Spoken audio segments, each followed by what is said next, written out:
రోజున అనేకులు మోసపరిచేవారు లెగుస్తూ ఉన్నారు. సార్వత్రిక సంఘం, సిద్ధపడవలసిన సంఘం, ప్రభు రాకడలో ఎత్తపడవలసిన సంఘం ఇప్పుడు ఏమైపోతుందో తెలుసా? కుంటి పడిపోయే పరిస్థితిలోనికి వచ్చింది. ఆత్మీయులు చైతన్యము దిగజారిపోయే పరిస్థితిలోనికి వచ్చింది. నేను దేవుని బిడ్డను, దేవుని కొరకు బ్రతుకుతున్నానని చెప్పుకుంటే సరిపోదు. దేవునిలో నువ్వు నిలవాలి, నువ్వు నిలవాలి.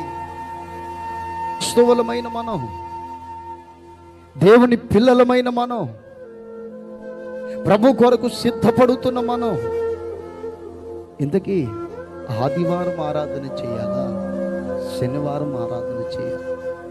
ఎప్పుడు ఆరాధన చేయాలి?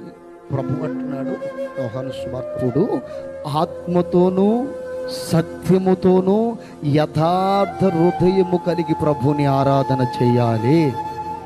ఆమేన్, హల్లెలూయా. ఆరాధన చేయాలి, ఆత్మతో ఆరాధన చేయాలి, మనస్సుతో ఆరాధన చేయాలి, సత్యముతో ఆరాధన చేయాలి, యథార్థ హృదయముతో ఆరాధన చేయాలి. హల్లెలూయా. ఆ ఆరాధనను నా ప్రభు కోరుకుంటున్నాడు. ఆమేన్, హల్లెలూయా.